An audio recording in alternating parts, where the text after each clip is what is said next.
नमस्कार दोस्तों, live study में आपका स्वागत है। आज की इस वीडियो में हम बात करेंगे एमसीक्यू फॉर्मेट की। एमसीक्यू जो क्वेश्चन होता है यानी कि मल्टीपल चॉइस क्वेश्चन, जो वैकल्पिक क्वेश्चन होते हैं उसकी बात करेंगे। ये एमसीक्यू टेस्ट का पहला सीरीज होगा। इसके बाद पार्ट बाय पार्ट इसके सीरीज आते रहेंगे। साथ ही आप हमें सोशल मीडिया पर फॉलो कर सकते हैं, इंस्टाग्राम, ट्विटर या फेसबुक पेज पे बाय सर्चिंग लाइव स्टडी 21।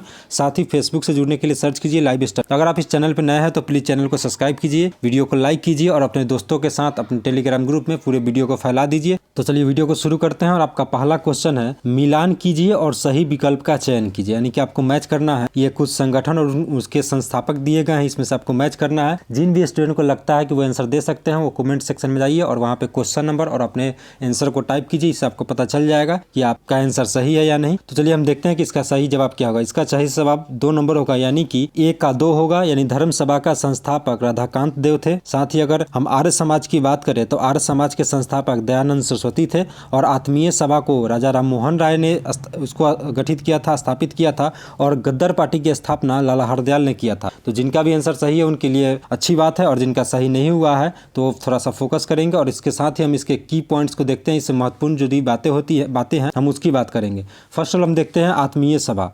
आत्मीय सभा की स्थापना राजा राम मोहन राय ने किया था 1815 ईस्वी में। ये कलकत्ता में इन्होंने इसका स्थापना किया था। साथ ही राजा राम मोहन राय ने कुछ और भी संगठन की स्थापना की थी, जैसे कि वेदांत कॉलेज 1825, यूनिटेरियन मिशन 1825 और ब्रह्म समाज 1828। तो आपके लिए इंपॉर्टेंट है। राजा राम मोहन राय से रिलेटेड जो भी इन्होंने स्थापना किया उसमें हम सारे आपको बता दिए। काफ़ी इंपॉर्टेंट वन है आपके किसी भी एग्जाम के लिए। जब आप पीटी में बैठेंगे तो इसमें से आपको पूछा जा सकता है कि वेदांत कॉलेज की स्थापना किसने किया था या कब किया था। साथ ही अगर धर्म सभा की बात करें तो धर्म सभा की स्थापना राधाकांत देव ने किया था 1829 में कलकत्ता में। और आर्य समाज की स्थापना दयानंद सरस्वती ने 10 अप्रैल 1875 को किया था। और गद्दर पार्टी की स्थापना लाला हरदयाल ने 1913 में किया था।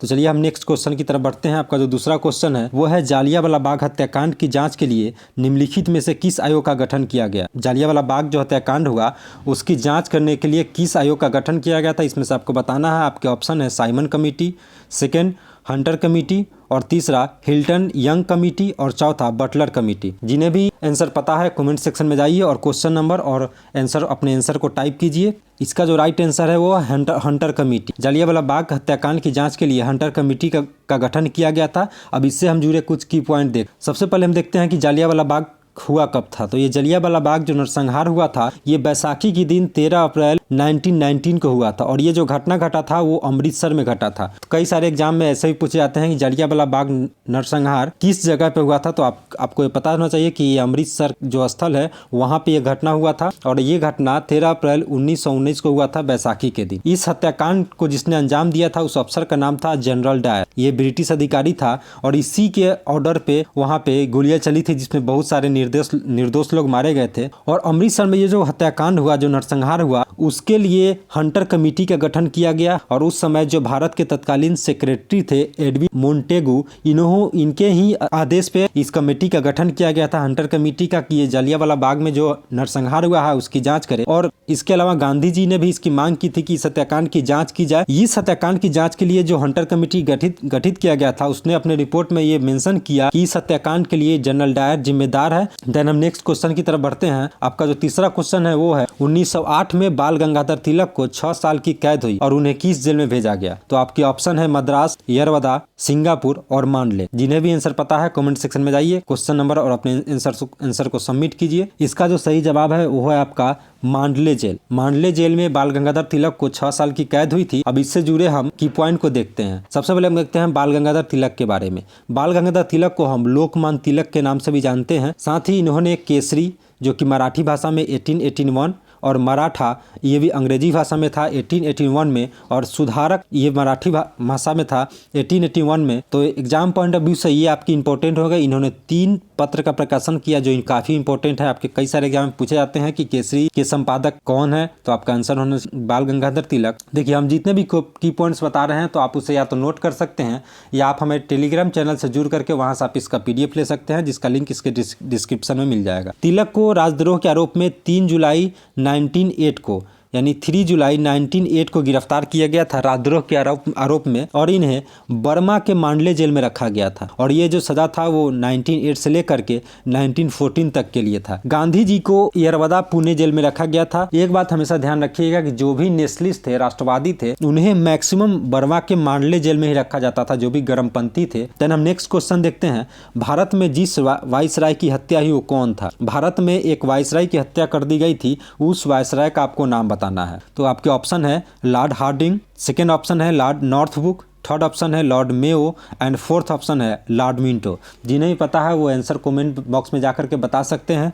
तो चलिए हम सही जवाब इसका देते हैं। इसका जो सही जवाब है वो है आपका लॉर्ड मेयो। लॉर्ड मेयो की चाकू मार करके हत्या कर दी गई थी उसमें भारत में ही। तो इससे हम की पॉइंट देखते हैं। सबसे पहले हम देखते हैं लॉर्ड हार्डिंग के बारे में। लॉर्ड हार्डिंग 1910 से लेकर के 1916 तक भारत में गवर्नर जनरल के रूप में रहा। साथ ही इसके दौरान जो कुछ महत्वपूर्ण घटना हुई हम उसकी चर्चा करेंगे। लॉर्ड हार्डिंग के शासनकाल में जॉर्ज पंचम के सम्मान में दिल्ली में अभिषेक दरबार का आयोजन किया गया था। साथ ही जो फर्स्ट वर्ल्ड वार हुआ था, प्रथम विश्व युद्ध जो हुआ था 1914 में, वो उस समय भारत में लॉर्ड हार्डिंग शासन कर रहा था।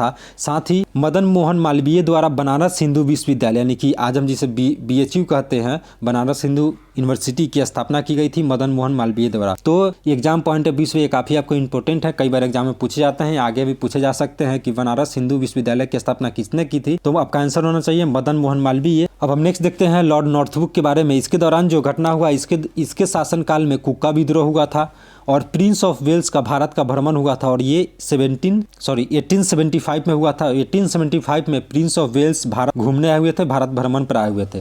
तो नेक्स्ट देखते हैं हम लॉर्ड मेयो। ये 1869 से 1872 तक रहा भारत में, और इसी दौरान 1872 में ही चाकू मारकर लॉर्ड मेयो की हत्या कर दी गई थी, और लॉर्ड मेयो द्वारा ही कृषि एवं वाणिज्य विभाग की स्थापना की गई थी। तो एग्जाम पॉइंट ऑफ व्यू से आपकी इसके शासनकाल में कुछ जो घटनाएं हुई या गवर्नर जनरल द्वारा जो कार्य किया गया है वो काफ़ी इंपॉर्टेंट है, जिसे आप नोट करते चलेंगे। साथ ही देखते हैं लॉर्ड मिंटो 1905 से लेकर के और 1910 तक इसका शासनकाल रहा। इसके शासनकाल में ही स्वदेशी आंदोलन 1905 में, और मुस्लिम लीग का गठन हुआ 1906 में, और सूरत में कांग्रेस का विभाजन हुआ 1907 में, और मार्ले मिंटो सुधार 1909, देन भारतीय परिषद अधिनियम 1999 में ये भी हुआ था। तो ये जो मैंने लॉर्ड मिंटो का जो भी उसके दौरान घटना बताया और उसने जो कार्य किए वो बताया, ये एग्जाम पॉइंट ऑफ व्यू से काफ़ी इंपॉर्टेंट है, इसे आप नोट करते चलेंगे, या आप टेलीग्राम से जुड़ करके वहाँ से आप PDF ले सकते हैं। जरूरी नहीं है कि मैं जो क्वेश्चन बता रहा हूँ वही क्वेश्चन एग्जाम पूछे, हो सकता है कि जब मैं जो की पॉइंट बता रहा हूँ वहाँ से भी क्वेश्चन हो सकते हैं। तो अगर आप की पॉइंट को ध्यान में रखेंगे तो आप वहाँ से अपने एग्जाम में 1 नंबर को सही कर सकते हैं, या 1 नंबर या 2 नंबर जो जितने भी मार्क्स के होंगे आप सही कर सकते हैं। देन हम नेक्स्ट देखते हैं द डिस्कवरी ऑफ इंडिया किसने लिखी, इसके आपके राइटर को नाम बताना है। आपके ऑप्शन इस प्रकार है। पहला ऑप्शन है आपके RC मजूमदार, नेक्स्ट ऑप्शन है आपके यानी सेकेंड नंबर ऑप्शन है पंडित जवाहरलाल नेहरू, और थर्ड ऑप्शन है महात्मा गांधी, और फोर्थ ऑप्शन है सरोजनी नायडू। जिन्हें भी आंसर पता हो कमेंट सेक्शन में जाइए, वहाँ पे कमेंट करके बताइए। तो चलिए हम इसका सही जवाब देते हैं। इसका सही जवाब है सेकेंड नंबर यानी पंडित जवाहरलाल नेहरू।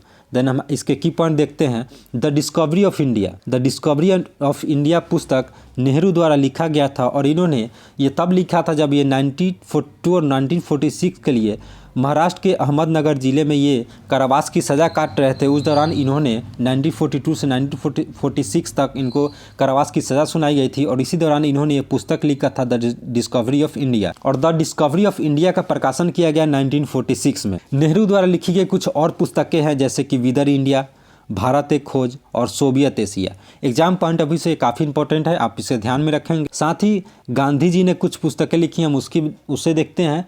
द हिंद स्वराज या द इंडियन होम रूल, सत्य के साथ मेरे प्रायोगिक कहानी, जैसे कई और पुस्तकें गांधी जी ने लिखी। तो आपके एग्जाम के लिए ये भी इंपॉर्टेंट है, आप इसे नोट करते चलेंगे। सरोजिनी नायडू ने कुछ पुस्तकें लिखी जैसे कि the golden threshold, the bird of time and the village, जैसे कई और पुस्तकें लिखी। ये जो मैं पुस्तक का नाम बता रहा हूँ ये काफ़ी इंपॉर्टेंट है एग्जाम के लिए, कई बार पूछे जा चुके हैं, आगे भी पूछे जाएंगे। RC मजूमदार ने जो पुस्तकें लिखी वो है आपका प्राचीन भारत 1977 में, the history and culture of Indian people, ये RC मजूमदार द्वारा लिखा गया, and advance history of India 1946 में।